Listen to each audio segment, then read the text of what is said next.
Hi guys, welcome back to my channel. If it's your first time, thank you for joining me. My name is Bridget Akpo and this is Obodo TV. Generally, we talk about issues that affect Africans who live in the diaspora on this channel. So welcome to the family. If you haven't subscribed already, there's a red button down there. If you like what I'm doing here, you want to encourage me, the only way you can do that is by subscribing. So please do subscribe. Today, I want to talk about some annoying African habits. We Africans as a people have some annoying habits that, really get on my nerves. So I'm just going to be talking about some few habits that we Africans exhibit that get on my backside. First one is we don't know how to keep to time. We are never punctual. It is so bad.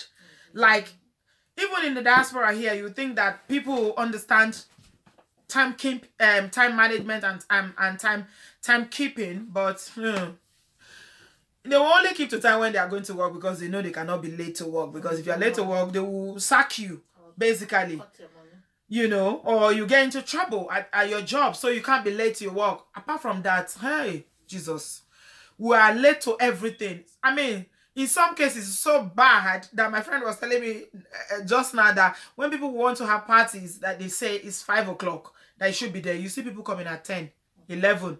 Sometimes the party is just wrapping up, then people will be strolling in. Africans, I don't know. We need to start changing this habit of not being punctual. It's not nice at all.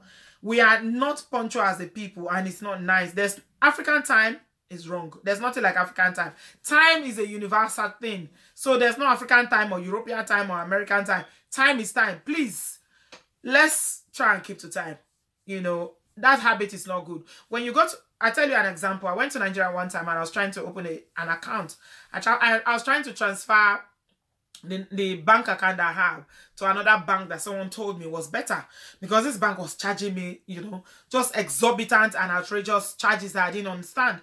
So they said, oh, I had a business at that point in Abuja, and I was trying to open a business account, and I gave this person who is he's meant to be a marketing officer, an appointment to come and meet me. Guess what? The appointment was for 12 o'clock. He didn't come at 12 o'clock. He didn't text me. He didn't call. He didn't show up. I was waiting. 12, 12:30, 1, 1:30. At 2 o'clock, this person sent me a text to say, oh, I'm so sorry. I was head up. I'm coming now. I was like, really? You know what? I was I was not impressed. He called me. I didn't even answer. Then he kept texting me and said, I'm so sorry. I'm coming. I said, don't bother. Don't bother.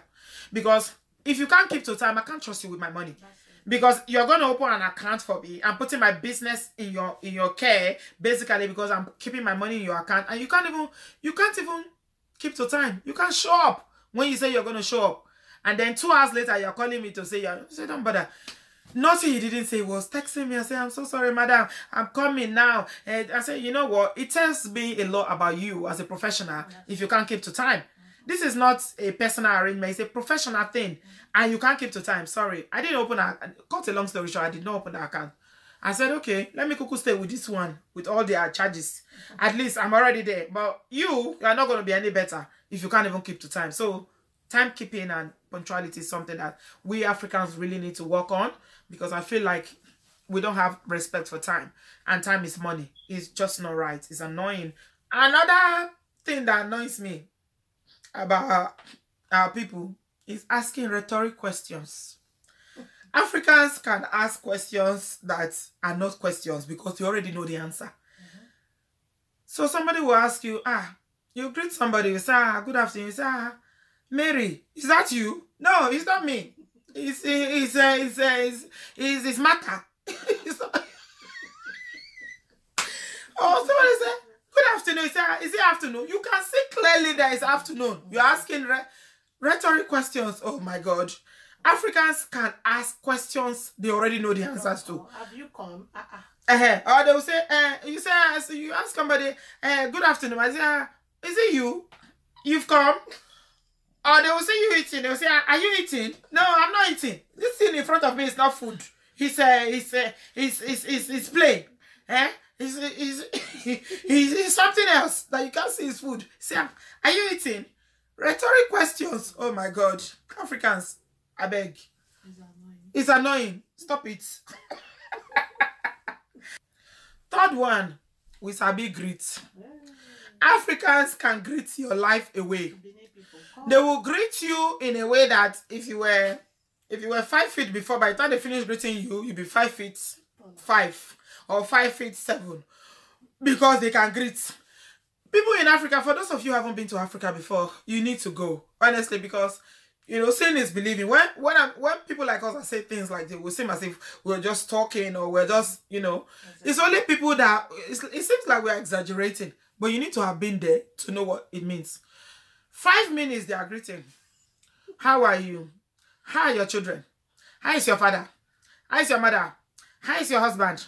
How is your job? How is your car? Did your car eat fuel as you are coming? Those of you who are Yoruba understand what that means. Shoko or jekbo. Or it means like, has your car, hope your car did not consume fuel as you were coming. That's greeting. They've not finished with you. They will stand you there and greet the living daylight out of you, and you cannot move.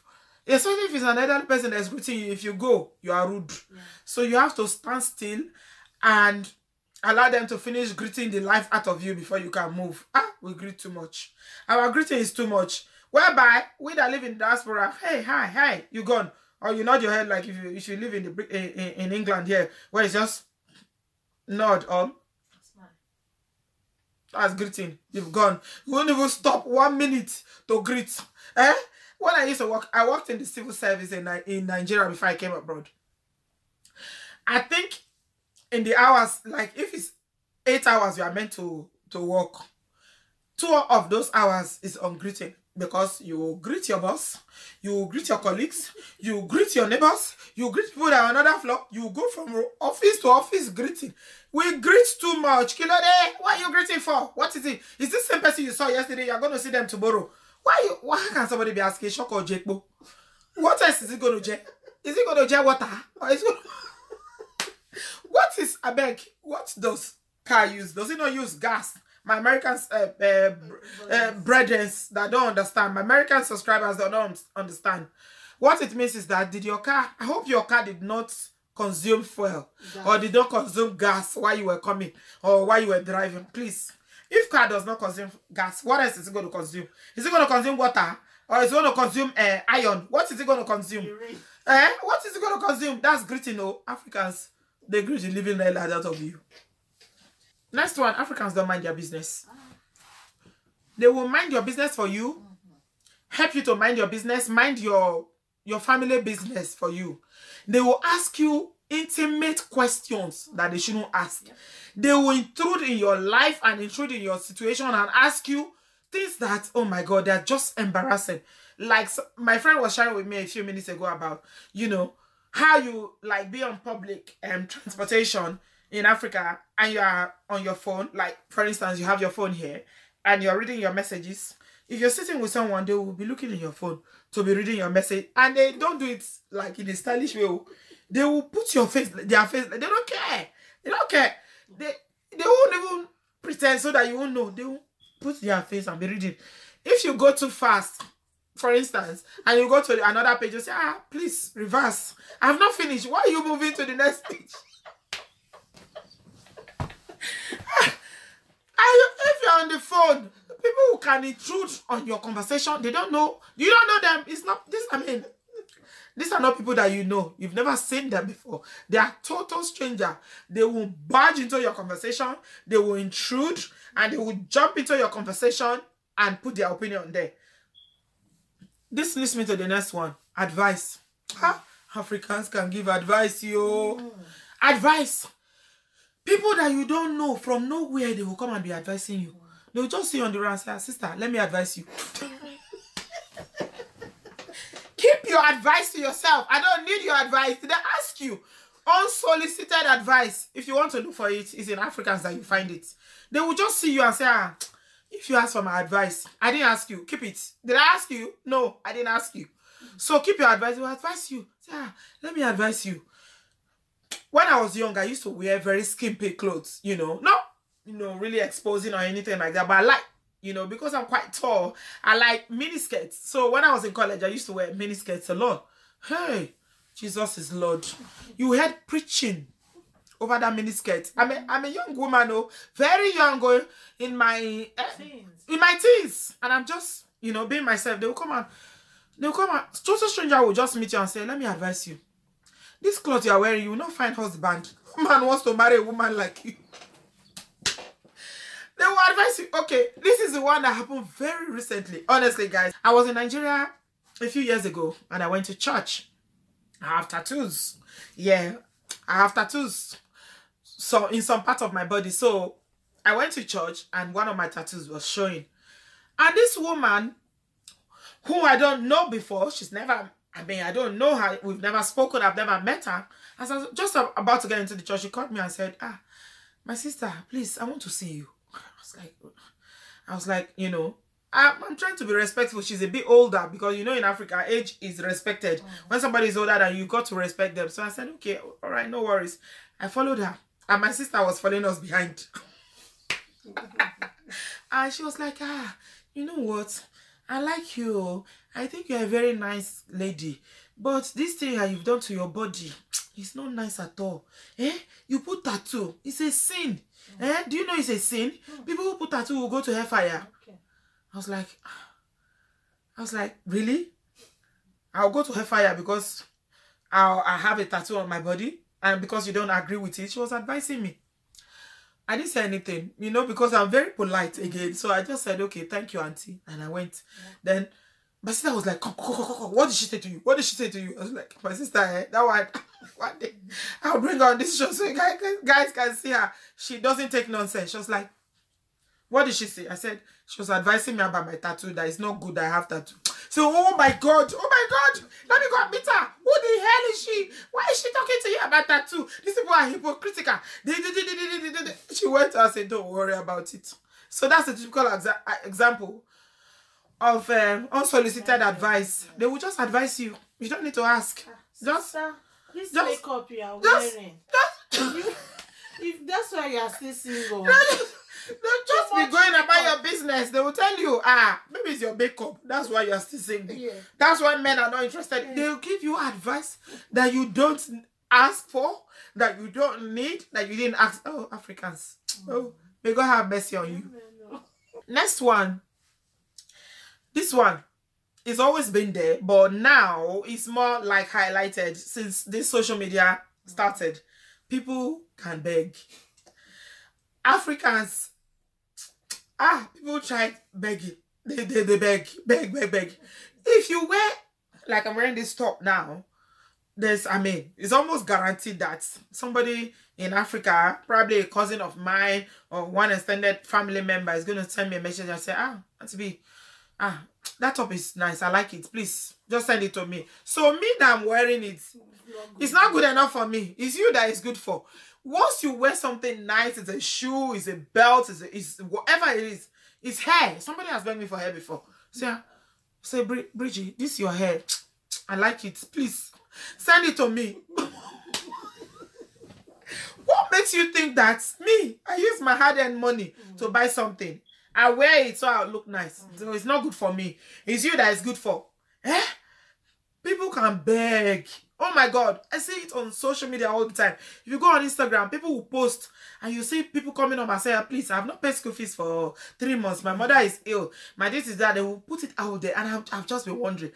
And most of them is all lies. They're just they're just trying to, play on your empathy or play on your sympathy to try and get something out of you. It's all lie. Africans can beg. Stop begging. Stop begging. Is that how your mama raised you? To be begging on social media and be begging people for what they are wearing just because, what is wrong with you? Stop begging. It's not nice. Say no to begging. Say no to begging. Africans can answer question with question. Ask them a question. For instance, you say something like any random question.